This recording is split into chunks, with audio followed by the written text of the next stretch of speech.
Okay, Germany against France, everybody. We are in playday number 6 right now for the Nations Cup here at the Qualifier.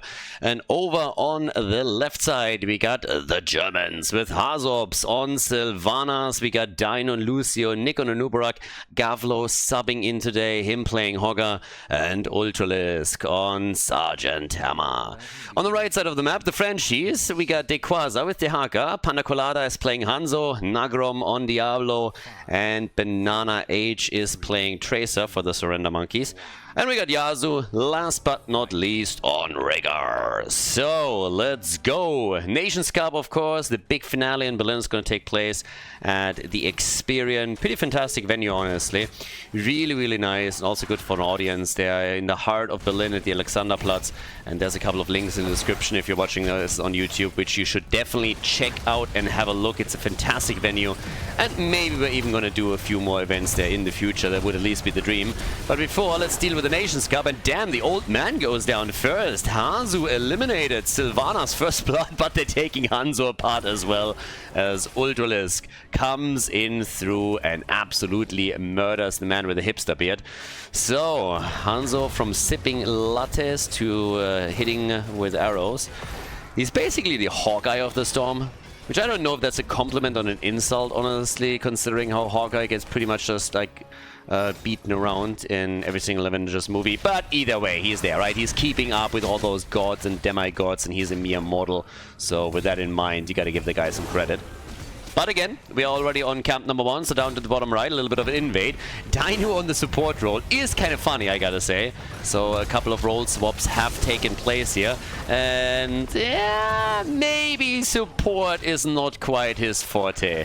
So he goes down. That's the second kill for the Frenchies. And they are going for the big invade, and damn son, they're taking it. Look at that. France with a great start into the game. I mean, first they're killing Hazorps, that's already a big one, and now they're also stealing the camps away. Sylvanas obviously has something to say about that and is trying to limit the damage, and does a great job at that too, with the help of Ultralisk. But yeah, nicely done. A good first game in this best of 5 series. Now, as so often, we obviously have a situation in which we are also looking at heroes that will not be played again within the same series. The special rules for the Nations Cup still apply. A hero can only be played once within a series.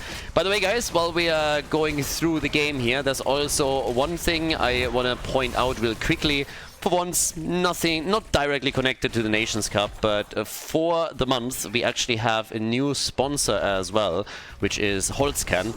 They make watches, accessories, and they put a big emphasis on using natural materials, working with wood, for example. We have a pretty big discount code, so if you guys take a look at the description of the video, then you can check that out. I got a few of them myself. We had multiple people from the staff alone that got themselves watches too. So if you're looking for a present, I can heavily recommend that you check them out. They got some beautiful stuff, and as I said, we have a pretty fantastic discount code for 15%. I personally could buy half their shop easily. I mean, they have way too many awesome things to choose from. And I'm not even trying to shill here. I'm literally just trying to give you guys an opportunity to get something for cheap.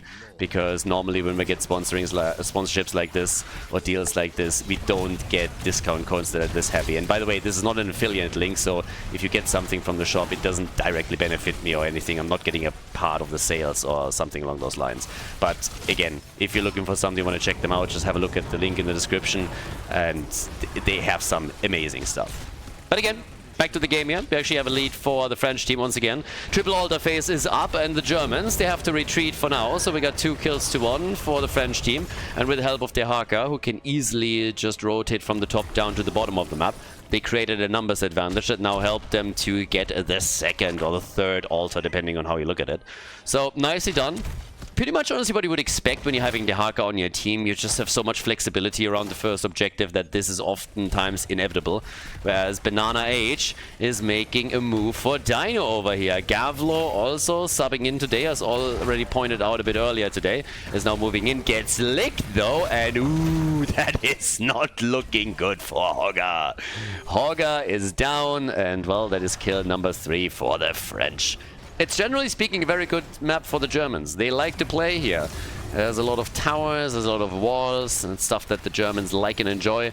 They have a tank as well, the sergeant is in the house, and when you give the Germans the Panzer, then things usually get pretty tricky.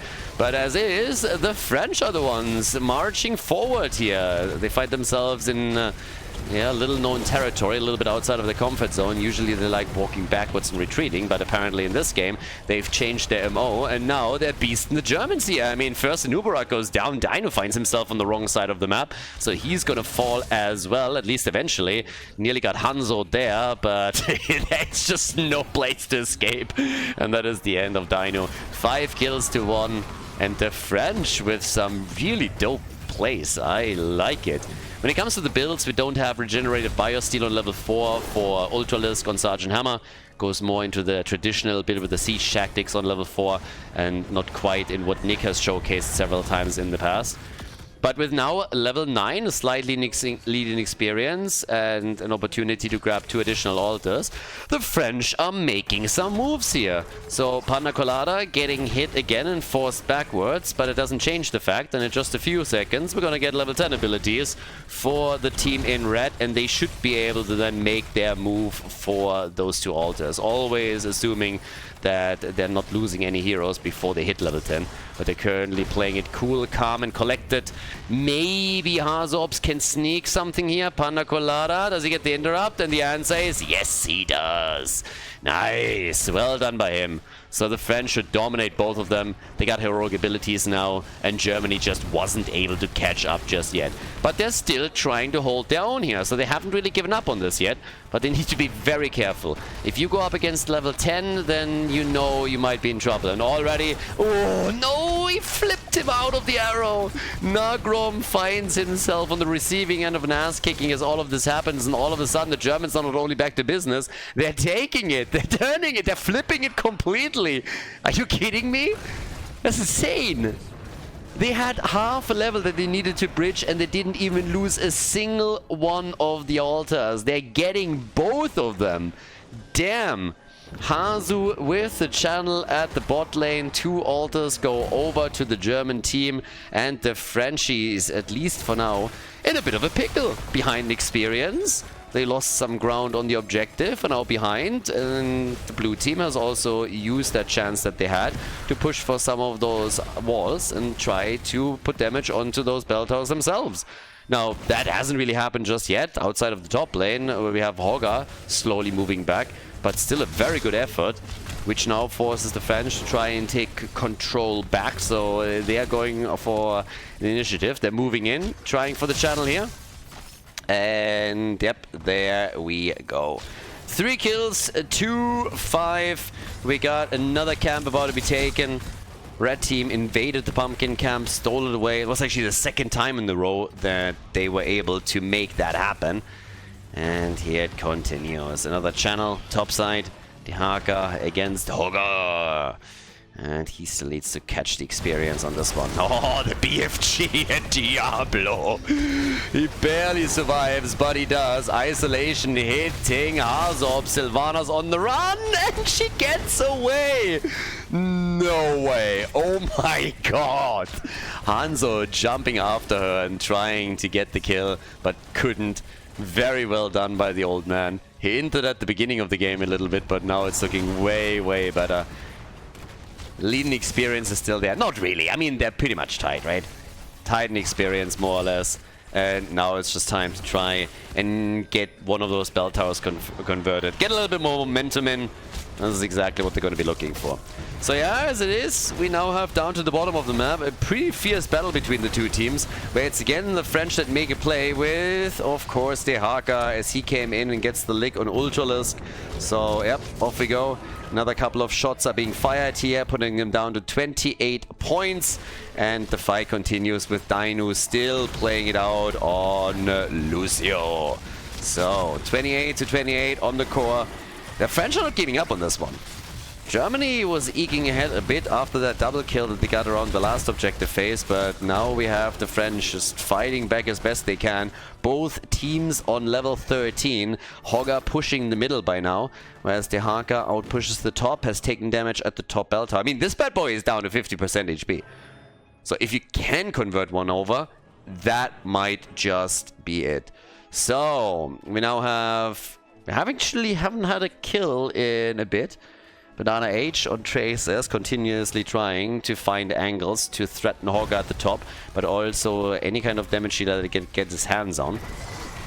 Hanzo down at the bottom of the map, even a bit of a play being made by Sylvanas here. Hazop's obviously looking for opportunities too. Good wailing arrow at the right moment in time could help them to get a kill here. Yeah, another arrow. Talking about arrows, that one narrowly missing the target and straight on his way to North America. We got Dehaka eliminated, and yeah, that is the moment. Good wall stun from Nagrom. Nick is still alive. They're trying for a second kill. Seems like Panda Colada's not going to make it. And Nagrom gets the heal, but they're still trying to get him. So yeah, a little bit of a ping-pong play from Hogger. Hazu is nearly dead, has to be careful that the pumpkins are not taking him down. He gets the shield, and that helps him to survive another heal. Oh, but there it is. Tracer diving in deep. And doesn't even get punished for it. Banana. Nice. Well done. Some sexy plays over here. Now as both teams have 6 kills on the board, Dequaza, as the altar phase has started, moves straight up towards the top right, gets the channel, locks it in, shots fired. Germany hasn't really made a move for their own bell tower yet, is tapping the fountain first, double checking also the bush to see if there is maybe a party bush that is trying to lure someone in. Hogger down at the bottom of the map looking for more camps as the score is once again dead even. 6 kills to 6, level 15 and 24 points on the core. Let's be honest, guys, it doesn't get any closer than that. So, yeah, nicely done. But okay, with that said and done, first team to 16. Giant killer, obviously, for Sergeant Hammer. That's something that we would expect here. And that should have a pretty big impact, especially when we're talking Diablo and Dehaka. So, yeah, Nagrom is not gonna like that next level. Even a little bit. But... series is still insanely close. So this first map, at least, of course, is only the start into the best of 5. Down to the bot lane now. We got Panda Colada just trying to de-push this. They again make a move for Sergeant Hammer, but Ultralisk paid attention, is not surprised by any of it. The Nexus Mosquito Tracer still zipping around the blue team, trying to get those quick hits in. But the party continues down to the bottom of the map where we have our 4 versus 4. The level 16 talents are available. We're even getting the Beetlejuiced for Anubarak. So pretty heavy focus onto the Beetle build from Nick. Giant Slayer, that was to be expected. Oh, the arrow, much better this time from Panda Colada, but it was also a short distance arrow. Oh, the BFG just missing the kill. And Dino gets caught as the isolation connects with Ultralisk. Sergeant Hammer in trouble, and the French are taking the Panzer apart. Taken down easily, and just before the triple altar phase hits. And that one hurts. That one really hurts. The French, ladies and gentlemen, doing extremely well around the second triple altar phase. They should get 2 out of the 3 for sure. Don't think that... maybe even a third? I mean, they're trying. They're going at the top for the third altar. 2 are already locked in, so that's going to drop the German core down to 16 points, which we've now accomplished. Haven't really converted the bell tower over yet, but they can maybe go for Nick. Nick is low, and Nick is dead as they move in to take him down once again. So, good news for the French. They're having the Germans more or less on the ropes, even going for the boss here, hoping to drop them into the single digits. We have 12 points on the blue team's core, and since the boss won't really be contested, Anubarak dead, of course, this means that they're going to drop down to 8. So a very, very big advantage for the French. Now, good news for Germany is that, of course, this is a map where the comeback potential is insanely huge. They have a chance to bring this one back, but it is definitely not going to be easy. They need momentum. They need some team fights that they can win. They need to bring the momentum in, convert some bell towers over, and then they might just have a chance to close that gap. But right now, the French are leading the charge. They are making the plays, they are taking the initiative, they are the ones to go for camps, to take the pumpkins, and to really dictate also the pace of the game. So, yeah, we'll see what they can do with that. All the way up at the top, we got Gavlo, again, the sub for the team, doing his thing. Down here at the bottom of the map, Germany just sitting tight. They're not that far behind experience. They're only half a level behind. That's actually not too bad. It's something that you can bridge. Even if the French get the level 20 first, Germany, with a bit of passive play, not getting too far out there, should be able to buy themselves some time and get Storm Talons too. But of course, it's never really a comfortable situation when your opponent has that lead and might force you into a bad fight for you. Since the next altar is now spawning in 25, there is a very solid chance, though, that Germany is able to force the battle before that happens. And yep, they are going for it. Nagrom, bit low, but still alive. Also should have all of his soul stacks up, if I'm not mistaken. Yep. So no problem. Well, bit of a problem if he dies. But he will... he at least has that revive, right? So that's what we're talking about right now. But okay, we got now 19 to 18 on the board. Everybody's fighting for the bot lane. Germany doesn't want to give this one up. Arrow again, not connecting fully here. Ultralist moves back. Hazops has already topped his mana and hit points off at the fountain. And there's the BFG. A little bit too late to facilitate the kill, but they're at least dropping the blow. Hogga has to move away too, and that should allow Yasuo to get a freebie channel, and indeed that's exactly what happens. So Germany is down to 4 points on the core now, meaning a boss or any additional altar after this is going to do the trick for them and would bring the lead to the red team. And considering that they just took down an Uburak, they're in a demanding position right now. Absolutely fantastic for them. 4 kills ahead, close to level 20. Germany is down to 4 points. And this is going to be a tough, tough battle for the blue team to bring back. Nearly impossibly, honestly. Because boss still down for a couple of minutes. Yep, 2.5. We now have also the Contagion. We get Farsia's Blessing. Hellgate is in. Bullseye. And for Tracer, get stuffed as so often. And well, Nagrom with a big engage, hoping to get closer to Sergeant Hammer. Bullseye connect, and there it is. Sergeant Hammer is dead. It was hammer time, but not for long. The Sergeant is gone, and this is a really important bell tower to claim, because the next objective, the next altar is going to spawn, you guessed it already, at the bottom of the map.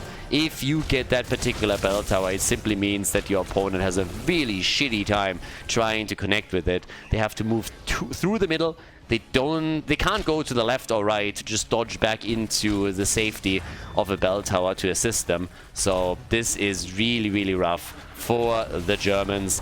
Bell tower conversion has happened. Altar has been announced.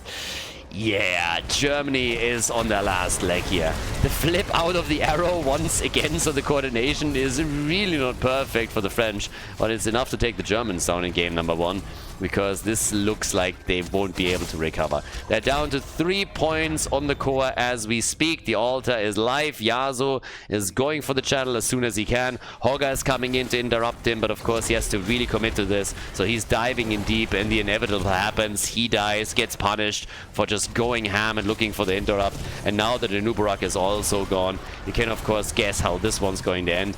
Dino gets attacked here, stays alive for another second, but even with level 20 talents, the Germans don't stand a chance. Nicely done, well played, and the French take the lead in the best of 5 series here at the qualifier. Played in number 6 for the Nations Cup. GG, well played.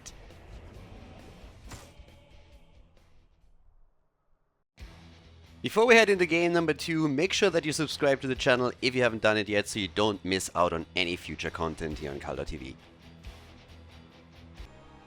Game number 2, Germany against the French, and well, the Frenchies are in the lead. Alright, apparently they didn't get the memo, so usually they're the ones to surrender first, but there was no surrendering in game number 1. These guys came out swinging, and they kicked the Germans straight into the lederhosen. So, the sausages on the left side with Dino on Kerosene, Ultralisk on Malthael, we have here on Cursed Hollow, Hazops on Chromie, Gavlo subbing in today on Blaze, and Nick is playing Johanna. Over on the right side of the map, in the meantime, we got the French with Dequaza on Leoric, Nagrom on Muradin, Yasuo is playing Maiev, Banana H on Brightwing, and Panda Colada on Junkrat.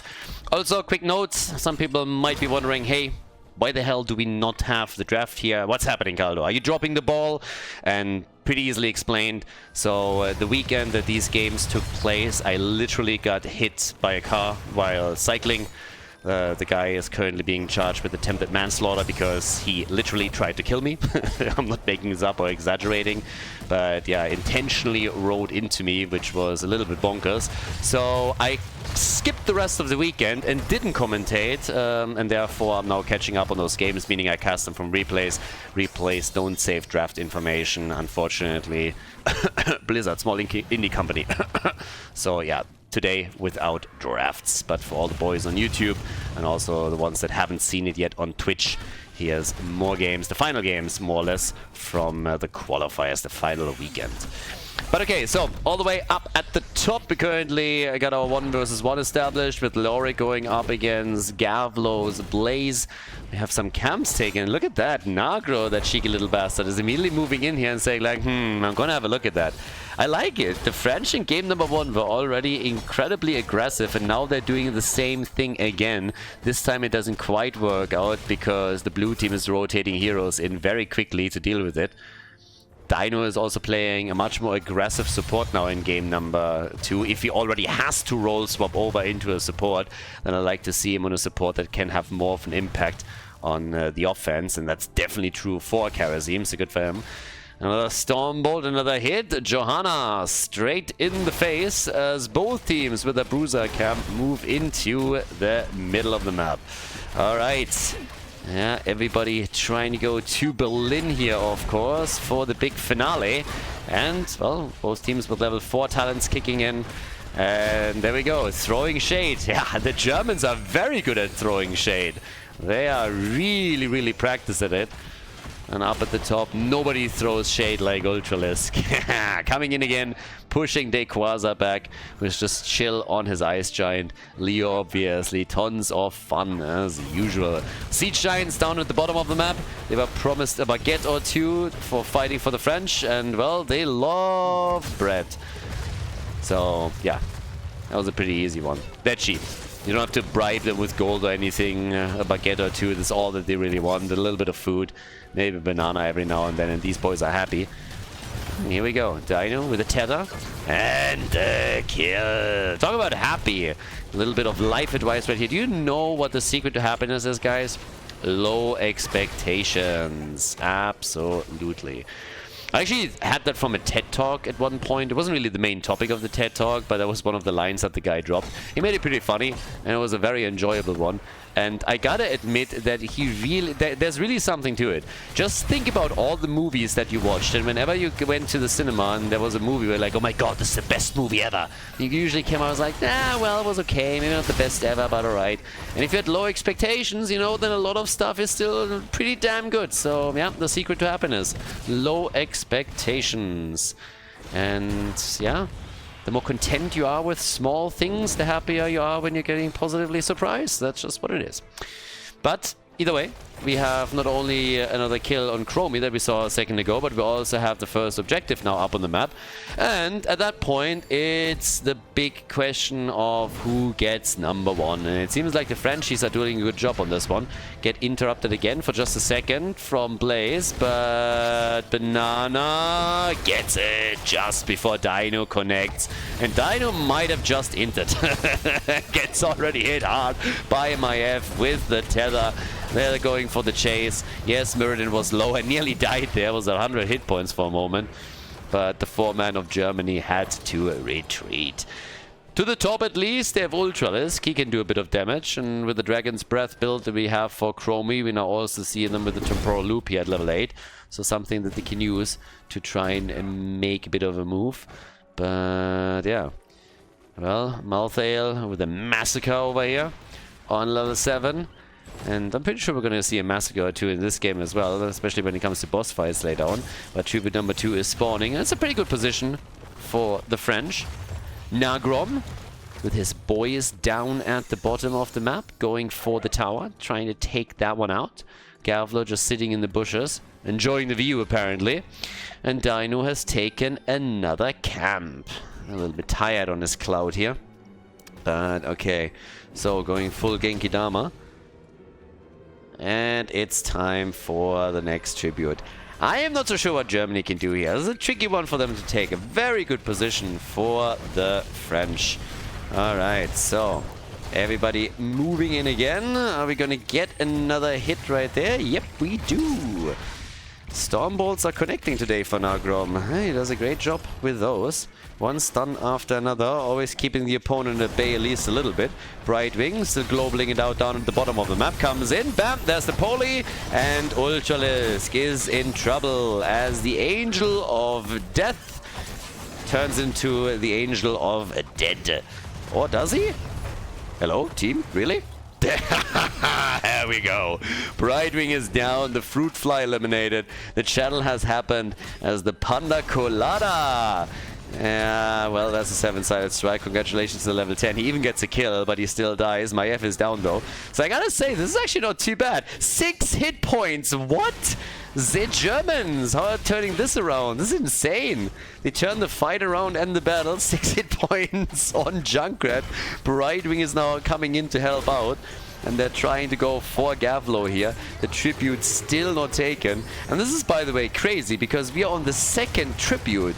This is tribute number 2. We already have level 10, level 11 actually, for Germany. So that's just crazy. Normally you're talking about tribute 3 when we're looking at the level 10 abilities, the heroics, right? So we are 1 tribute ahead in that regard. It's kind of nuts. It's really nuts. So Germany looking strong here. Avatar is in. We now have on top of this a 7-sided strike. We get the last rights. And on the other hand, it is again the Entomb to force a few fights here with the help of Leoric. Muradin, talking about getting caught. He gets caught, and last rights was a bit too much for him to handle. The disc gets thrown out. Alright, they're trying to force the fight here. And actually, this did not get thrown out, my bad. But they are taking over at the boss. Germany, ladies and gentlemen, taking advantage of the situation and stealing the boss away. So they find themselves in an awesome spot. Could maybe even go for a double boss play. 3rd tribute, of course, spawning. So you definitely want to grab that if you're part of the blue team. Don't want to get cursed here. Oh, careful with the choke point. There's a lot of AoE on the other hand. Oh, Tainu! Panda Colada with this money pick action. Nearly getting another grenade connected and taking him down. And talking about taking things down, seems like our boss at the top lane is going to take down that fort, as you can see on the minimap, as the fight rages on. In the middle, another stun. Yasu gets slowly out of harm's way. Nagrom sucked back in by the Condemn. Fort is already gone. Panda Colada still trying to defend. And Germany on their way towards the left to grab that tribute. Nicely done. Nagrom low, and Brightwing is helping out. Alright, so job well done here. We now have down to the bottom of the map Leo still marching. Potential victory. I kind of love Leoric, honestly. I say it over and over and over again, but I really would love a baseball skin for him. I mean, he's really knocking it out of the park, literally and figuratively. And whenever he comes in with a big swing for the fences here on minion waves or heroes, I would just love to have some baseball animation. I'm not really a baseball fan. I watched it a couple of times in Korea. I gotta say, it was interesting. It was kind of fun.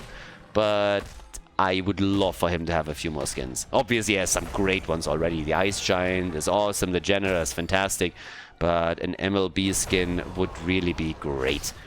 But either way, he is knocking it out of the park with every single swing as we now go for level 13 talents. And the French have finally picked up their talent as Nagrom gets attacked again. The bunker already for a little bit of blocking. He couldn't get the kill though. So not able to get the kill. And oh boy, yes, the last rights. So that is number 2, stack number 2 for Malthael.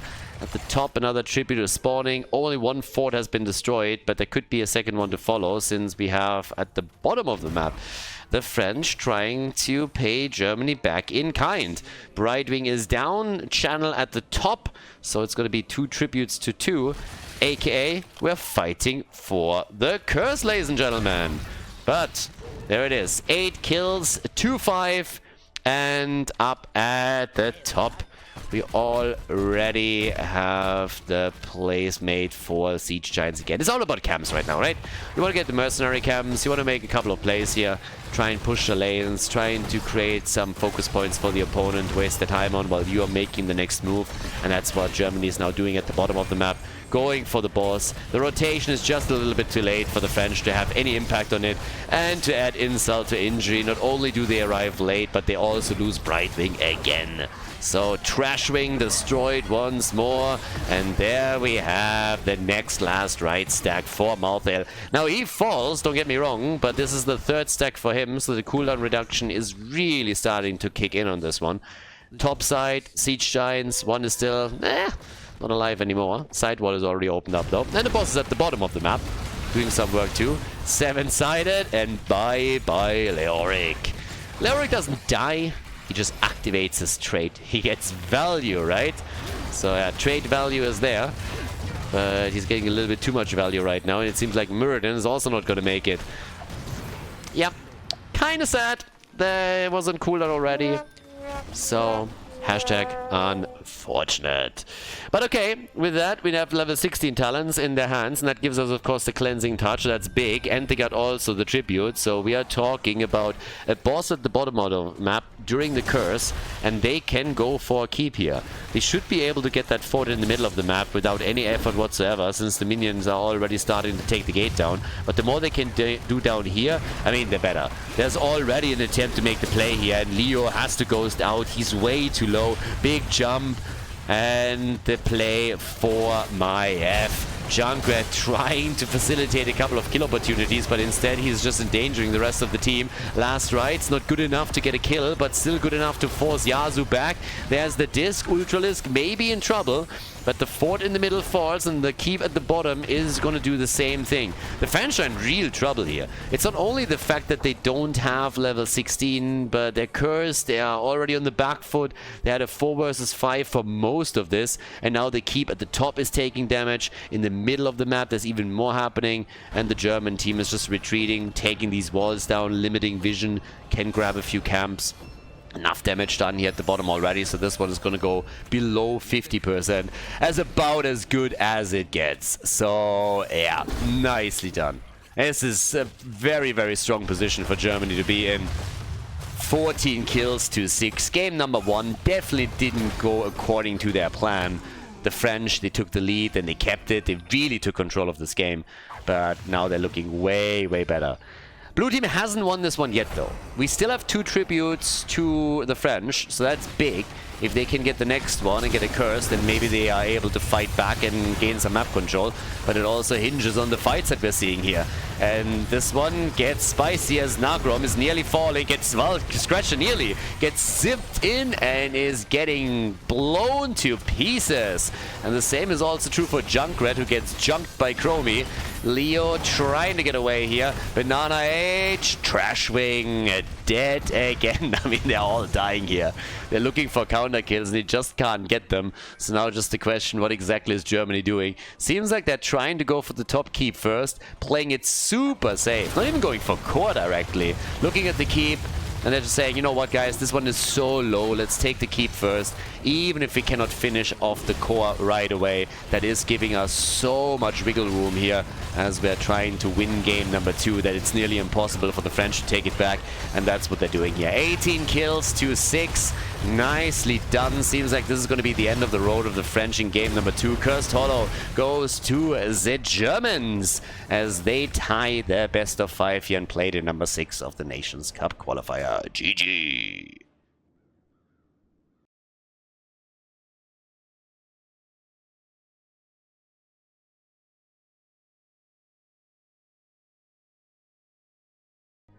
Alright, it's tied when Battlefield of Eternity, and Germany brought it back a little bit. Now obviously 10 heroes that have been played thus far could not be played again, so the drafts are changing significantly here, as you can see. And we're even getting a Kira on the left side. Harzorps on Anduin, we got Nick on Varian, Gavlo on Diva, Dino on Vala, so he is on the damage. Harzorps is the one that is playing support for the team. The old man, the experienced veteran, you know, taking taking one for the team and dropping onto the support. Yeah, and Ultralisk is playing Wakanda Girl. Over on the right side of the map, we got the French with Banana H on Malfurion, the Quaz on Urel, Nagrom on Imperius, Yazu, he's playing Medivh, and the Panda Colada with Greymane. Bit of a different split now. D.Va, obviously, she's here to win, or so I've heard. We got an arrow build for Vala, missing the first one right away. Okay, so there we go. But yeah, good stuff. Medivh on the other side, so he can already try and shut some of these plays down. But he got targeted immediately. Yasuo with the first 5 stacks. Yeah, another hit by Nagrom as he came in from the top trying to connect the stun, but couldn't. And D.Va going into the liquid cooling. Now that I see D.Va, especially with that skin, it immediately reminds me of the new Transformers movie. I don't know if Beast Wars is any good or not. I haven't watched it yet. I think I saw one review that was like, yeah, it's pretty standard. The story doesn't hold any big surprises, so it's roughly what you would expect, and it's a lot better than the Michael Bay movies, which is a very, very low bar to pass. I mean, honestly, fucking Michael Bay with Transformer movies, it was just so stupid. In most of the fights, it didn't even know who was winning or who was hitting whom. It was just explosions everywhere and just close-up shots. It was just crazy. But yeah, I heard that it's not too bad. So Beast Wars might be interesting. I mean, I'm not looking for anything insane there, right? I'm just looking for something I can watch, turn my brain off a little bit, have some popcorn, and have some fun with Transformers. So maybe I'm going to check that out. But since we have D.Va here, kind of reminds me of that a little bit. Big fight at the bottom of the map for the first camp as everyone is going in deep. Ultralisk, how the hell did he survive? Damn. Yeah, Dino hit hard. But the counter kill is there. Greymane is gone and so is Vala. Red Riding Hood has been defeated, but so did the big bad wolf. And Medivh is racking up those stacks. Look at that. We are 2 minutes into the game. He's sitting at 26. Absolutely bonkers. So, yeah. But now Grom is already moving around down at the bottom of the map too. A little bit of a flip has happened since D.Va is now holding the lane all by her own. And up at the top we have another camp about to be taken. So the Germans, they are rotating around. Yeah. The Brezels, whereas the Baguettes on the other side, the Frog Eaters, they are waiting for the next objective too. It's time for some camps, and they already took their, or are about to take, their Bruiser camps. So, good for them. 30 stacks for Medivh. That's pretty bananas, honestly. 30 stacks for Medivh at the 2.5 minute mark. That's a little bit disgusting. Slow down, Yasuo. You make the rest of us look bad. With level 7 comes the big power spike for Vala against the Immortal, but of course right now she doesn't really have that yet. We are looking at Repeating Arrow over here. We got the Puncturing Arrow with 4 stacks. Nothing crazy really, but later on in the game Vala should be able to chunk the Immortal down more or less by herself, so that's what we're kind of waiting for here. And yep, the first fight is already starting. Urel jumping around, Varian looking to insult somebody. Yeah, has his own practice, you know. You have someone like Vala, she has like arrows that she needs to land, bullseye after bullseye, and then you have Variant just standing in front of a mirror and just like going for your mama jokes. Your mama is so fat that Stitches can't even hook her. Your mama's so fat. Garrosh tried to throw her, now he's in a wheelchair. Bam. So yeah, big jokes, super funny. You go. It's actually one of the interesting things, like Heroes of the Storm, your mama jokes as a couple. Like, what was it, Thrall? Thrall's chain lightning bounces 4 times off her. But yeah, the insults are getting better and better the more Varian gets personal to these. I mean, every time he goes up against Andrin, rumor has it that he just like says, "You were an accident. You were not planned." But yeah, this time they're playing on the same team, and what's happening there? Father and son united on the blue team side. Maybe Varian can finally teach him how to use a sword. I mean, that would go a long way. Making him an actual warrior, you know? But yeah. So, top side, shield is there. Let's go! Actually, I like the Varian Anduin taunts. You are a disappointment. No! Daddy! Yeah, sorry Anduin, nobody loves you. Either way, with level 7 we now finally get the Monster Hunter, but the Germans were able to get the first objective either way, so top side we now have already some damage done. I kind of doubt that they're going to get the fort, but taking the wall down is already nice. They're able to get too much with D.Va rotating in, maybe, but yeah, Gavlo is moving back, so no chance. The quest is completed for Medivh, good job, so nicely done. I mean, Yasuo really beasting it, all jokes aside right now, but he completed this in absolute record time, and it makes it very easy for the team, puts a bit of pressure away here too, so yeah, pretty sweet. 9 stacks, yep, 1, 2, we're at 11 now for Dino, so he's really trying to stack up the numbers on the level 1 talent, and he is getting some real nice value out of this. Good portal plays though too. Medivh making sure that Nagrom doesn't die in this situation, but it's 13 stacks already for Vala, which means that the next objective, it's going to be pretty tough to win for the French, even with Greymane on their roster. As long as Dino is getting these stacks together, he is going to murder the next objective phase. He's sitting at 15, so he really got the numbers in. But it's also going a little bit too deep. He gets punished for it. Get wrecked, son. They come in, and that is BAM! A hit to the face, and Vala just blew up. She just blew up. Got hit by the stun, and a second later she was just dead. So goodbye, girl. It was nice knowing you. Down to the bottom of the map, Dequaza against Gavlo. Yep, the two of them locked into their 1v1 play. Up to the top though with the help of the mercenary camp. It seems like the French are trying to be a bit more aggressive and maybe finally take that wall down. But Vala is back to business. Objective is announced. There is a big lead in experience though for the French, and that's actually a little bit awkward because Vala is totally in a world where she can now pretty much solo the Immortal. But you kind of don't want to fight when your opponent has a level 10 ability over you. So yeah, that makes this entire thing a little bit more awkward. With heroic abilities for France, they can't really do anything here. So unfortunate. They gotta try and grab that half level and then make their play. But it also means that very likely they will lose the halftime show. Henwin comes in. Barrier does. No. Careful. The portal. Nick could go and has gone for the taunt to try and shut them down a bit here. So far it seems that the French team is more interested in trying to get a kill than going for the Immortal, so they might actually lose out a little bit on that halftime show advantage. They still take it with Greymane now, but Vala has used the opportunity to drop a few more arrows and is now finding herself at 19 stacks and can easily drop them even before the halftime show has been completed. So yeah, chunking it down fairly quickly. Not too bad, gotta say. They might still be able to do something here. Now it's 10 versus 10, and that changes, of course, things quite a bit. We have the bullet instead of go for the throat, and they're going for Imperius, so he's gone. Leyline to shut them down here, but Kira's ult trying to keep them at pace. D.Va has been eliminated. Now they go for Hazobs. Anduin is on the run, and he is gone. But Vala is going for big boy damage on the Immortal, so this bad boy is now down to less than 50% HP. Vala still trying to find the angle, and Dino realizing that he has to be careful with Dequaza here. Yep, that's 22 stacks by now. Greymane has started to damage the Immortal again, but maybe they can rotate Vala in to at least drop another hit. So they are trying. Dino is back to business. 24 stacks. I think this one they're most likely going to lose. But if he can keep the stacking progress up, they should eventually be able to get her to a point where she can solo that fairly easily. Dino's gonna die. Only question is, is he gonna get a few more arrows out? And I guess the answer is nope. But over here, 4 kills, 2-7. And it's party time. Yep. Varian already moving back out. And over on the right side, we now have the boys in red moving in. The French. And Gavlo, careful my friend.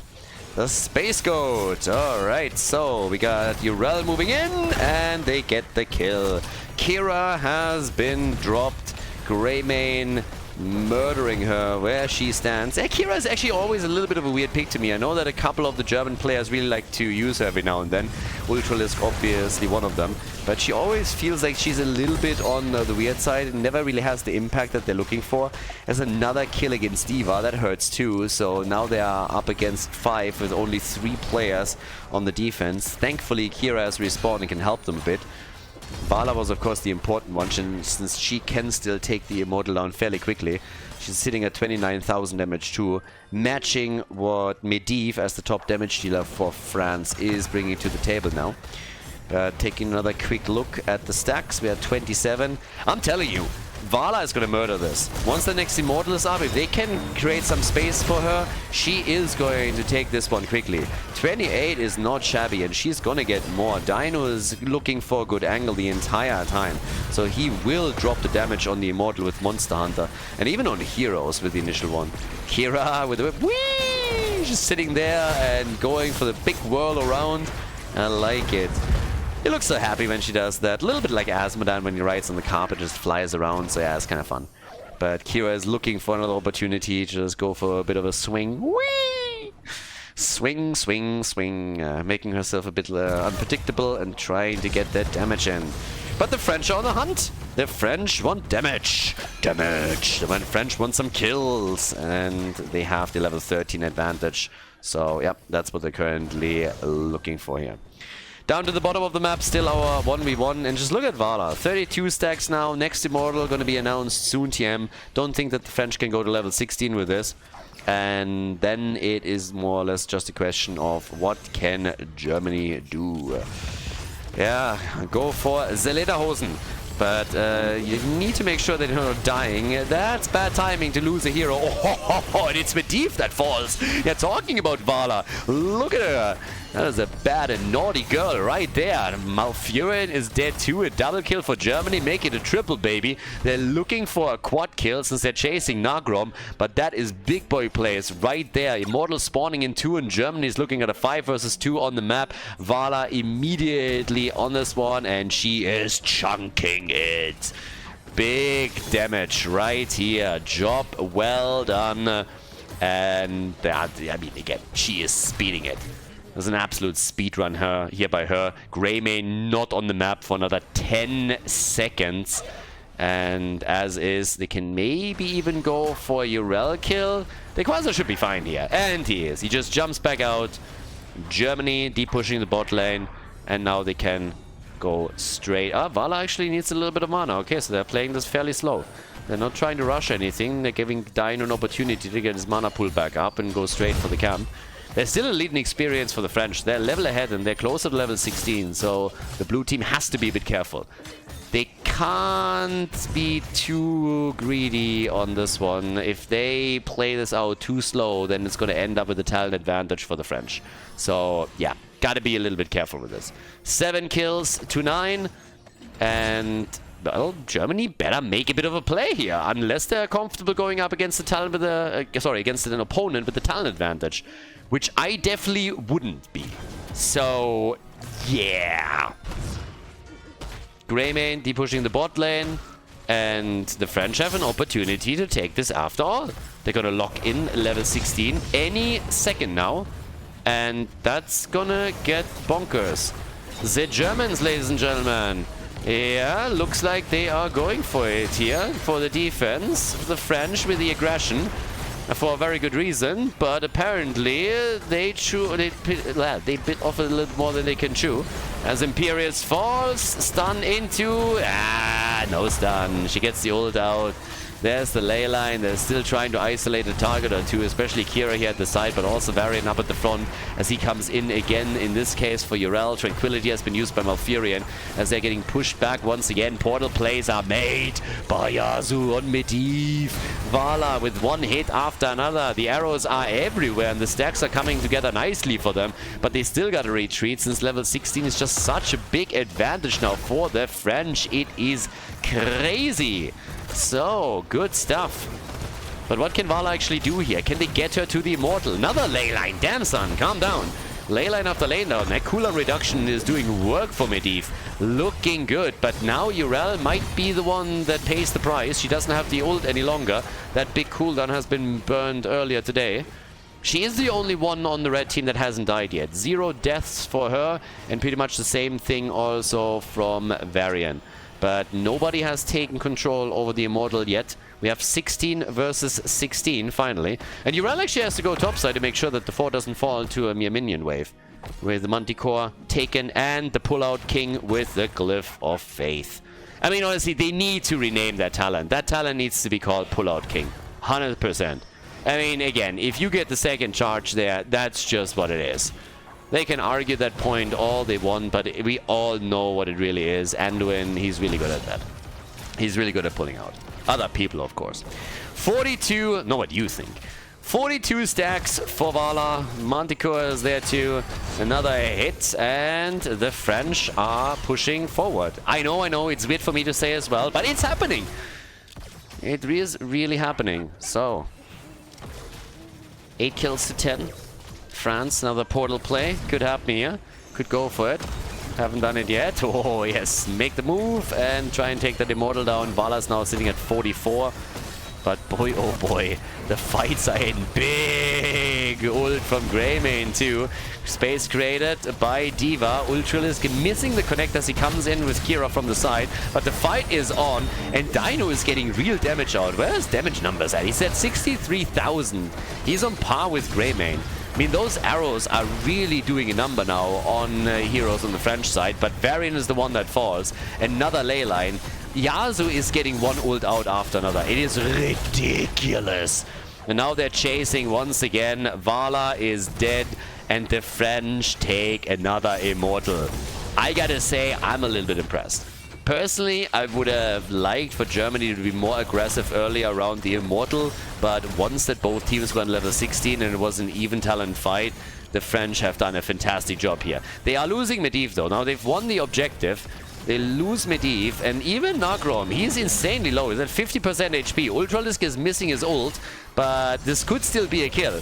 Nagrom gets attacked. How is he still alive? Shield after shield is coming in, and one heal after another. So somehow he's still in play.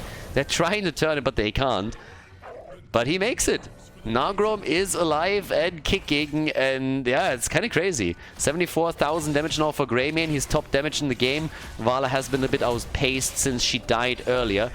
But generally speaking, this is quite the match here. It's honestly bananas, so yeah. Either way. 4 kill advantage for the French, and they still have that experience lead that they already established earlier, but they're really building on it as best they could. So now at the top, Immortal gets the fort, but not much more than that.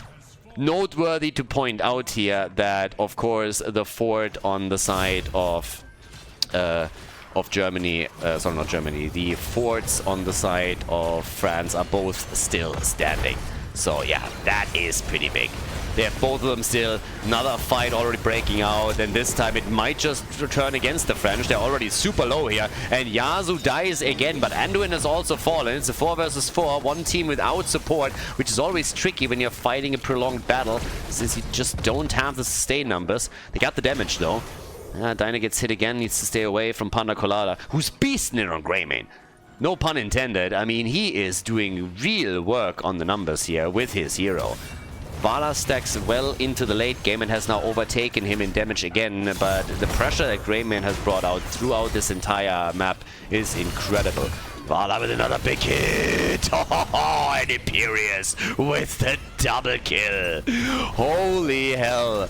Another kill by Imperious, and the Germans, they're just struggling to get kills together right now. They can drop Medivh, but that seems to be the only one falling. Thankfully for the blue team, there's currently no objective up, but in only 30 seconds, there will be another one. So, yeah, that's a little bit dicey. They need to deep push the top. They need to try to get to level 20, because any second now we're going to have the French team get their Storm Talons. And since Germany doesn't have any forts left, it will be an attack for keeps. Always assuming that they're going to get it. So, yeah, bit dicey, right? Vala could get Acrobat on level 20, but they're still an entire level behind. And if this objective gets claimed by the red team, I'm not so sure if they can survive this. 20 hasn't been taken yet by Greymane. Well, there it is. So he goes straight into the Hunter's Blunderbuss. Pretty standard. Nothing insane on that end. And Panda Colada with big damage here. I mean, this is pretty much a battle for rank 1, right? Germany is currently in the standings all the way up at the top, and the French would love to swap places, or to at least pull ahead of Sweden. So a victory against Germany as the big three collide here, that would be huge if they can do it. It's always nice when you can go into an offline event and have a better seeding than the other favorites. But yeah, the French team with a halftime show, easy victory for them. And now they can take the entire thing. Vala wants to sneak at least in to get a few hits together so that they can reduce the shield a little bit. But that also exposes her to the portal place. Immediately dropped the Rain of Vengeance on it, but nobody went through it, so they were just trying to zone them out as best they can. Little bit of damage has been done, but let's be honest here, not a whole lot. So they can try to do something, get level 20, they can use it for defense, but then after that they really have to think, okay, how do we deal with the situation right now? We got on level 20 no Sanctuary, we got Acrobat, so more and more vault charges for more arrows, more stacking, which pretty much means if you now survive the immortal attack and the game goes longer, Vala is eventually going to murder them single-handedly through those stacks. I mean, she's already at 58. Imagine how this is going to look once that we're going into, I don't know, minute 25 or something. So yeah, he is going to crush it. Already a kill on Imperius. Nicely done by Dino. Damage numbers should reflect that as well, and indeed they do. He's at 93,000. Died 6 times. So a lot more time in the Nexus and dead than Greymane, but still better numbers than him. Vala obviously a continuous target, but there's another arrow, and it's these ley lines that are just the biggest problem. Ley line after ley line, and another double kill. This is the beauty of what the French are doing here. The ley line plays from Yasuo are absolutely disgusting. He's setting so many kills up for the team, and without proper protection here from on the side of Germany, they're just losing too much, and they might just lose the game at this point, because this is such a great play from the French that they could take the lead here. Once again, they pulled ahead after game number 1 and took the 1-0. Now they're taking everybody apart. Big plays from the Baguettes, and that is 21 kills to 11. Incredible performance here, despite the fact that Vala is at 62 stacks. She just didn't have the impact that they were looking for. Germany is falling behind. Battlefield of Eternity, the French with the victory. Very well done. That was crazy good play from France, just shutting Vala down when it was the most important. GG.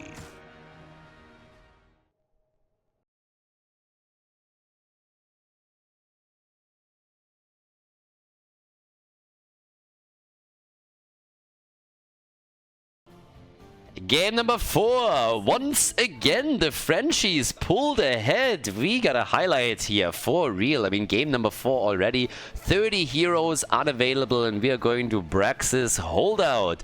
On the left side, Ultralisk on Orphea, playing the schoolgirl with Nick on Stukov. Hazops, it seems like he has accepted his role as support now, as they're playing today with Gavlo on the side lane. So he's playing Thrall, Green Moses, or Green Jesus for the team, parting the enemy waves with his Sundering.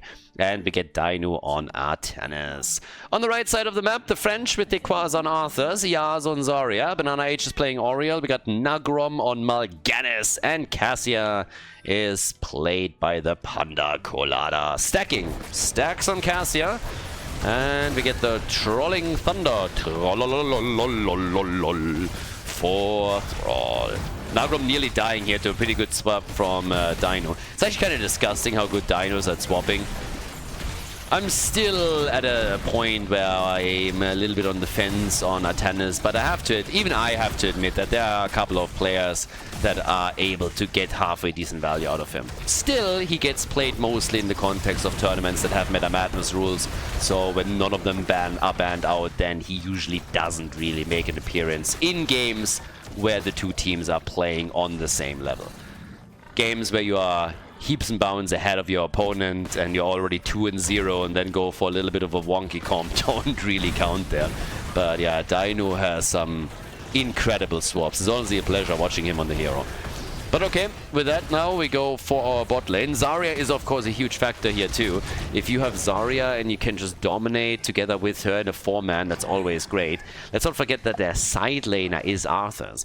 If you're going into game number 4, slowly that frontline tank pool is getting eliminated. So you still have options, but you have to be a little bit more careful what you're picking. And in this case, they decided in favor of Arthur's, who can be sped up by the speed babble on level 4. So once that Zarya hits that next talent, she can give him a little bit more mobility that he can utilize.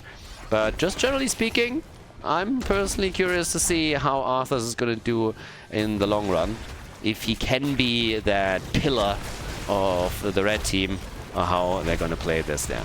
22 stacks for Cassia. Now that is already impressive. And of course she has the advantage of playing in the 4-man here.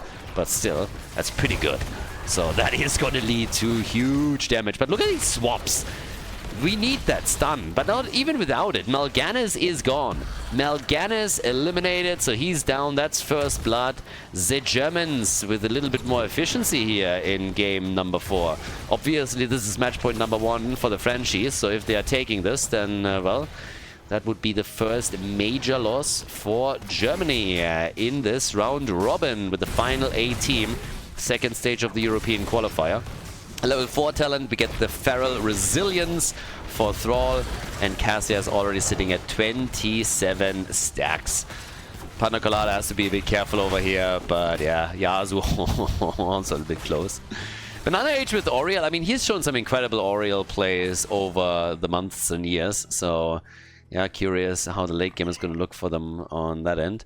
No stacking for Arthur's, by the way, so he went for Rhyme. Oftentimes when you see a side lane Arthur's, not that it happens all that often, but when it happens sometimes, you can see just a D-build trying to go into Frostmourne, get a little more damage out. But nice progress on the beacon for the French. So they're pulling ahead on the first objective, which also triggers an attack from Germany at the top. But 44% and counting already, as France is holding on to the top beacon, is making a real play for this. Not too bad. I mean, we're looking at 67-70% already. So that is huge. That is absolutely huge. Mal'Ganis finally falls, but not before the red team was able to put 78% onto the board. Massive, massive win for them on this one. 2 kills, 2-0 for Germany, but they're way behind on the objective and now trying to finally recapture the bottom beacon so that they have full control. A few more stuns coming out and the whip hits hard. Banana Age with good hits there. Just look at Cassia. 4 minutes in, she is at 42 stacks. That is disgusting. Normally you're happy when 8 minutes into the game you're getting your 40 stacks together. But Panda Colada is really exploiting the fact that he is in a 4-man against a 4-man. 44 stacks after 4 minutes. Damn, son. He's getting real numbers out. So late game, there could be a lot of scaling for the French that they can use there. Very curious what they can do with this. Now, besides that, Thrall still up at the top against Arthur's. They're always like trying to take this one back and forth, but Arthur's, generally speaking, has a bit of an upper hand there. Now with level 7, we get the Mind Devourer. And of course, Ancestral Wrath, so a little bit more sustained for Thrall, which is going to make the top lane a bit easier for him. So at least he has some lane sustain now. But yeah, 54 stacks for Cat. This is disgusting. What is that? I mean, if they can hold on to that, holy hell is she going to murder that late game. Especially, of course, with Zarya there too. Another swap, another hit, and yeah, best way to shut a stacking hero down is, of course, by killing them. And Cassia, she's low, but can they kill her? And it doesn't seem like it. Cassia is still alive. She's a survivor. 4 kills for Germany, though. Not a single kill for the French. First objective also hasn't been taken yet. And Arthur's is still winning up at the top. Gavlo subbing in again for the German team today. Still doing work here. But he is retaking, and that would finally give them a little bit of progress. Especially now that Mal'Ganis has been taken down. Okay, maybe another kill? Yep, they get 2. Mal'Ganis and Zarya both eliminated. Thrall at the top is gonna die. Thrall is dead, but Cassia died at the bottom of the map, and so did Oriel. So the entire bot lane got destroyed by Germany. But top side, Thrall has been defeated, so the progress still limited. that Germany was able to get out of this one. 56%. Only kill, by the way, was the solo lane kill by Quasar. So he's just rocking that side lane as usual. Nicely done. And down to the bottom of the map, that beacon is still under full control of the German team. Yeah, already trying to see if they can maybe take Nagrom down again. He came, he saw, and he escaped. Calculated. No fucking way. Oh my god. Artan is dead, killed by Zarya. And of course, Malgan is dropped by Uther. Feels bad, man. But look at the lead in experience for Germany now. They're so close to level 10. They should be able to grab that. It's kind of funny that we're now 6-7 minutes into the game. We haven't even seen an objective yet. Big chomps happening from Ultralisk. Yeah, top side. Taken by the blue team. They got level 10. And down here at the bottom of the map, not only does the wall slowly get destroyed, but we also have the French with control over the beacon. And the Germans are saying, you know what? Let's take a couple of camps. Let's take a few camps, play around that, see what we can do here. And then continue to hopefully get double beacon control, but structurally they can just do some damage up at the top. And actually, we have them at the bottom of the map also with control, so they're now at 70% or 78%. And another kill though with Mal'Ganis, and that means that Yasuo is very much alone up at the top lane, and this entire wall is about to get destroyed. Side lane has been opened up, which means that Yasuo has to be very careful now. Don't want to go up against an opponent that has heroic abilities, especially not if you are solo on the lane, which is exactly what we're seeing here. So this fort is not looking too good. The rotation is happening, don't get me wrong, so they might be able to push them back here, but this is an enormous amount of damage on that fort. And once you take these lane forts down, you are running into real trouble when it comes to objective control. Aegis is in now, we get the Valkyrie, 72 stacks, like he's nearly doubling the normal stacking amount for Cassia thanks to this game. Disgusting, absolutely disgusting by the Panda Colada. He's at 33,000 damage, still a bit behind Ophia, but that is big. That's definitely big. So they're going down to the bottom of the map again. There's a bit of a swap into a stun. Army has been used, a Quasar on the run. And is re-engaging as the rest of the team is also saying hello here. Of course, the Lurking Arm is throwing a little bit of a wrench into their plans here. But yeah, Dainu! And he's dead. Dainu turns into Dead Nu, and there's the 100%. 100% to 70 on the first objective for the French. But to be fair, 70% still pretty alright. So this is not too bad. Also, I haven't really pointed it out. I talked a bit about how a speed bubble for Arthas might be pretty cool, but Zarya has actually not gone for it. She went for I am the strongest and followed it up with the explosive barrier, just as a bit of a side note. If you are trying, of course, to get Arthas into a bit of a better spot and mitigate some of the disadvantages that he has, then going and to a quick speed barrier might just be the play. But in this particular case, they decided against it. They don't want to do that. So they're just going for a completely different build with her. We still get Rune Tap for Arthas on level 7, despite the fact that there's no Frostburn build. Bot lane, can they take this down? I mean, the French are really pushing for it now. I'm not quite sure if they can. 38,000 damage for Cassia. Good damage also from Ophia as expected. That fort is not going to make it. Aegis is out. And Mal'Ganis is getting away here, isn't he? Okay. Jump, jump, jump, jump, jump. Nice. Ophia is dead, but so is Zarya. So it's a kill for a kill. It seems like they're going to go for another one. At least they're trying to drop Nagrom. It's a 4 versus 4. The Germans are losing some ground here. And boys, girls, this is bad for the blue team. This is match point. Keep that in mind. The French have the lead. 2-1. Divine Shield saving the day for Stukov. The double support here is working for them for sure. So, yeah, at least up to now. Nick, of course, also doubling as a bit of a damage shield. I mean, again, with the double support that they have here, Nick is still using Stukov as a bit of more of a damage monster. And we've seen him play Stukov in the past. So they have that front line, still Uther with the stun. They have Artanis, and they also got Thrall. It's a little bit out there. But considering that this is game number 4 and 30 heroes were already eliminated as the game started, because again, you can't play hero more than once in a series, that build is quite viable. Seen in the context of Meta Madness, seen in the context of other tournaments too. And yep, Germany has just busted it out.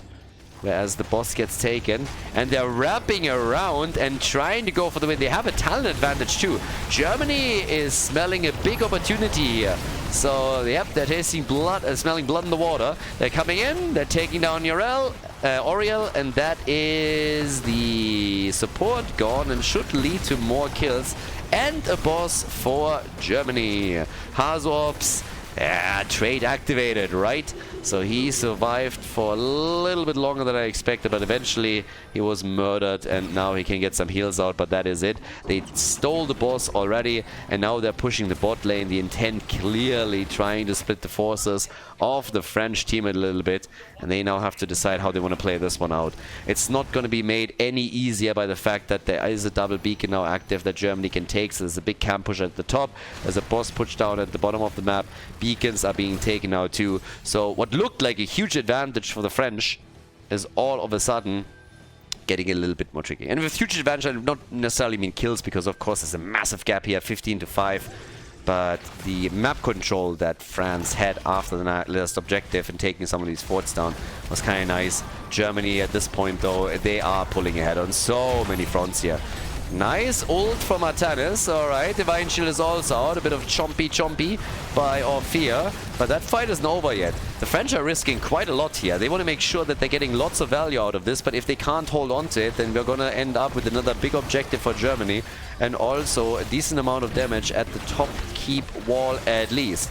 Another stun, another hit. Nagrom needs to get out. And Ultralisk nearly murdering the Panda Colada. But it is Artanis at the end of the day that makes the move for Oriel. Another swap, another kill. Dino just popping off with a swap Rooney. And the crowd goes wild. Viable, viable, viable.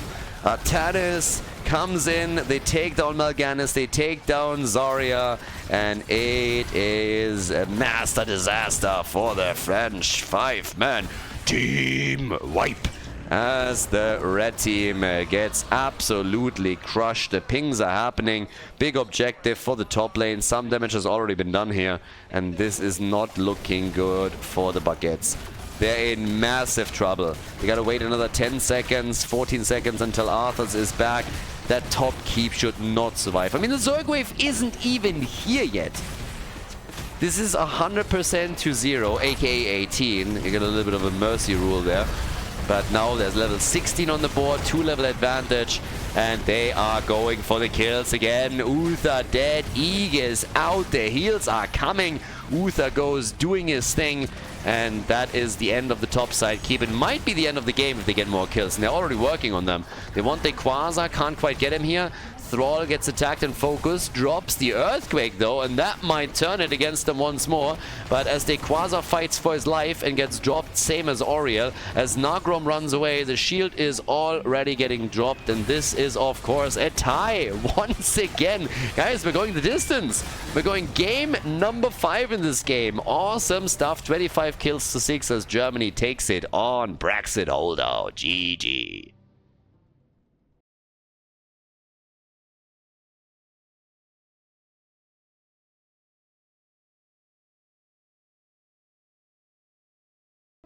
Final map, everybody! The French against the Germans. Okay, so we got our final map in the series. It's a full distance match between the two. Basically a battle for the #1 spot in the standings right now. The Germans are currently leading, and it would actually be a huge win for the French to take them down here. On the left, we got Hazorps playing Deckard Kane. We got Nick on Deathwing, Dino on Jaina, Ultralisk on Alarak, and Gavlo is playing Sonya. Again, quick reminder, heroes can only be played once within a series, meaning 40 heroes were banned as the draft started for map number 5, so that limited the pool significantly. So we have some pretty cool compositions here. Banana H on Abathar, we got Nagrom on Tyrael, Dequaz on Chen, Yasuo on Zeratul, and the Panda Colada on Tychus. So we have an Abathar solo support for the French. So they don't have an actual healer here. They're really heavily relying on Abathar. And Germany has Deckard Kane, which is pretty big. But then again, Let's see what else they can do. There's plenty of healers still around, by the way, so I can only assume that that was intentional by the French here. Again, I apologize that we don't have the actual draft information, so we don't know what's banned, but considering that we still have Alexstrasza up, Morales is still up, and plenty others, there's just no way that the French were totally running out of healers. So they are trying to go for a very aggressive composition where they can get quick kills and just play that Abathur solo support, which we've even seen in the days of HGC. So, 1 kill already for the French as they dove deep for Deckard Cain and took him down here. Abathur is defending in the middle a little bit. And yeah, let's see. Up towards the top, it is Sonya doing some work. So, alright. I think I should also address what exactly happened with the accident, because people on YouTube have obviously not heard the explanation on Twitch. But yeah, so pretty much we were out biking on Saturday morning around 9 o'clock in the morning, and we're a big group. And the driver comes from behind, honks like crazy, cuts me off. I was the guy riding at the front. Everybody else in the group was riding behind me. And then forces me by braking right in front of me on an empty road to go parallel to him.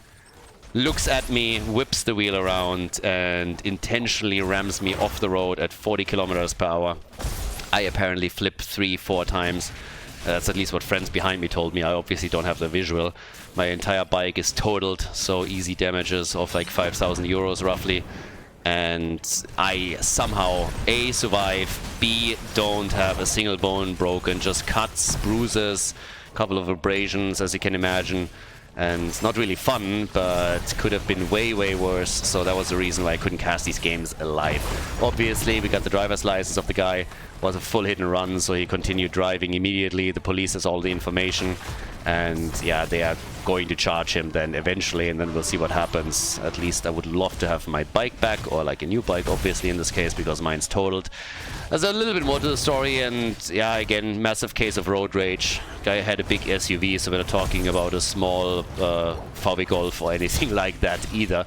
But that's pretty much, in short, the story of what happened there for people that haven't seen it on Twitter, where I posted about it. I think I also dropped a picture on Instagram. So yeah, got brought to the hospital, they checked me out, had some x-rays done, and outside of like road rash and the bruises and everything, I was pretty fine. So a bit of a miracle, honestly. But yeah, either way, with that said and done, that's the reason why we have this from replays casted, because obviously that weekend I didn't cast anything. But it seems like I'm immortal, so if that doesn't kill me, nothing ever will. And that is good to know. Now, jokes aside, again, now I can joke about it, but the situation was honestly as crazy as it probably sounds, so yeah, it is what it is. Now, we got 3 kills to 1. We got level 7 on the board now for the Germans, and initially it looked pretty good for the French because they came in swinging with that early kill in First Blood, but they of course lack the supports right now. They can always dive around the German team a little bit and try and get sneaky kills, but as long as the team in blue is moving around with 4, that is fairly difficult. Dino becomes a target quickly though. He's of course working on the baseline so that he gets the ice block, and once that's available, it's going to be much harder for the French to take him down. I am actually not really sure what exactly Tyrael is going to do. If they're going full aggression, just say, okay, let's YOLO, and make sure that we're also taking judgment here, or if they're trying to play very heavily around sanctifications that get dropped by him. Either could happen. I'm quite curious how they're going to play it. But in this case, they get at least the second kill for the game. They take down Jaina, and, well, unfortunately for them, they lose Tyrael in the process, so he gets dropped. But one fort has been taken, and there's continuous pressure on the objective as Hazobs is now moving into the middle together with Nick. Zeratul is still running around them, trying to prevent the Dragonite from being claimed. But with Abathur still not having level 10 for the French, it's obviously a little bit tricky. Sonya grabs it, and that is objective number 1 for Germany. So let's go. They want level 10, and it seems like they're going to get it quite a bit before the French will. So by the time the Torog abilities are finally available for the red team, they could find themselves at a significant disadvantage, considering that we are very likely now looking at the second fort to be destroyed here in the middle. I mean, just look at the hit point pool of Panda Colada and Yasu. There's already the kick from the Dragonite, literal ass kicking here for Zeratul, and he dies in the process. So that was quite the kick. Trying to get an invite for the NFL punting team, as it seems. Tigers is down too, and at this point level 10 abilities are there. We got Leap, we got the Counter-Strike. I mean, this is gonna get rough for the French. Camps are about to be claimed, and it seems that they are likely making a move for the top fort after that camp starts moving through the top lane. So, yep. Let's see what... Oh, the lead? I was about to say, let's see what they can do at the structure's top side, but it seems like they have very different plans. They're looking at the Quasar and they're like, ooh, Panda. And they're taking him down, so that's another one on their belts. Damn. They're stealing the camps away. Look at these fuckers. They come in, they take first the Panda down, and then they're stealing the Bruiser camp. And now they have a double camp that's pushing for the top fort. Whew. The French are getting slapped around hard over here. I thought Slabada was doing all the slapping, but apparently not. Apparently it is the Germans. We have Sanctification, we have also the top kick plays, but if the French want to turn this game around, they gotta hurry up. They're running out of space and they are running out of time. So they're making a move for Ultralist, try and get the kill here. Alarak a little bit low. Gets kicked to death. I like it. Jaina is dead as well, but at least they got Zeratul. So here comes the triple kill. France with 3 kills in a row. That escalated quickly after they got level 10. Nice effort by the French. Job well done. Now up at the top, we got the Quasar, we got Panda Colada tapping the fountain. It's the only fort that they still have standing, so they're taking advantage of the fountain there, as Nick is still playing it out with Nagrom at the bottom of the map. Yeah, and yeah, Hans are trying to be a little bit sneaky here. If he catches Nagrom off guard with that, maybe they get a kill. Kind of wishful thinking, but they got a little bit close. At least they can surprise him. But it's half a level of an advantage for Germany now, despite the recent kills that we saw for the French. And they're going to get level 13 talent too. In the middle of the map, as all of this continues, Dino is still trying to also get to his ice block on the baseline. Still a fair amount of damage away from it. But again, structurally, Germany is ahead. And that's what really matters here, at least for now. They're still trying to go for the Quasar over here. Looking to see if they can get some additional damage done. Deathwing, of course, a nuisance as usual. And I haven't really touched on it because we've already seen it several times in the round robin phase, but Deathwing is obviously acting as the main tank now. So Nick has really done a fantastic job with his frontline performance and is the absolute backbone of the team here. But he has played this Deathwing main tank multiple times in this particular format, and it's working well for them. It really is. They're the only team that's currently doing it, and it is working. Nick is blocking a lot of the stuns that are thrown their way with Deathwing, is blocking the damage at the front. Tyrael, in this case, forced into a Sanctification. Definitely not the situation where he's comfortable to drop it. They want to be pushing, want to be aggressive, want to be the ones that force the fights whenever that gets used, but instead he has to prevent himself from falling, from dying. So yeah, it gets baited out. Top kick plays are in again. They're trying to go for Alarak, and Ultralist gets wrecked, I'd say. Yep, he falls finally. But there is, as so often, a counter kill. Tyrael is gone. The Mule is working overtime to keep the last fort standing. And again, the old man, stay a while and listen, sweet summer child. But yeah, he's still Gucci, so they can retreat here. There's a couple of siege giants, by the way, at the bottom of the map. They're still doing work, so they cut one tower already, and they're nearly dropping the gate. That's some solid value that you get from one camp, and they might even get more considering that there's another minion wave coming their way. So this is actually big. One siege giant likely gonna fall, but the longer the fight here in the middle drags on, the more those siege giants are gonna do. Abathar might be in a position where he can eventually drop a symbiote down here, but for now, quest completed for Jaina. That's big. Ice block already used. He's still gonna die, but for future fights, this is gonna make a massive difference. Down to the bottom of the map, Sonia, she's currently taking control again. Now the team can let topside go, but Deckard Kane still gets murdered.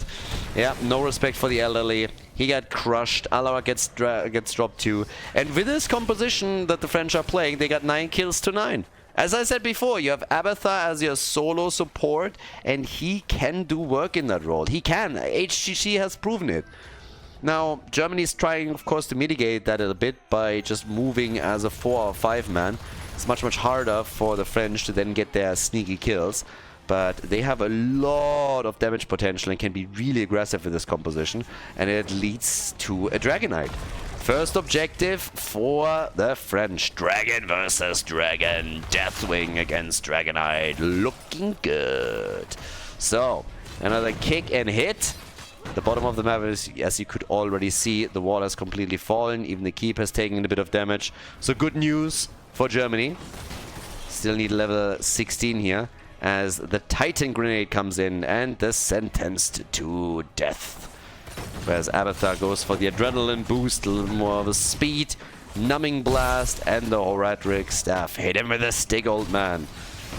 That's what he's going to try and do. Oh, Dino, nice ice block. Zeratul is dead, and they got the kill.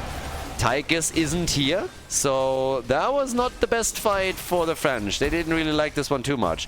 Couldn't capitalize on the Dragonite enough. They opened some walls up and dropped some towers, but they're not in a position where they can take the fort. And now Tyrael dies again. So another kill, and this is the 5th time that Zeratul died, and the 3rd time that Tyrael was crushed.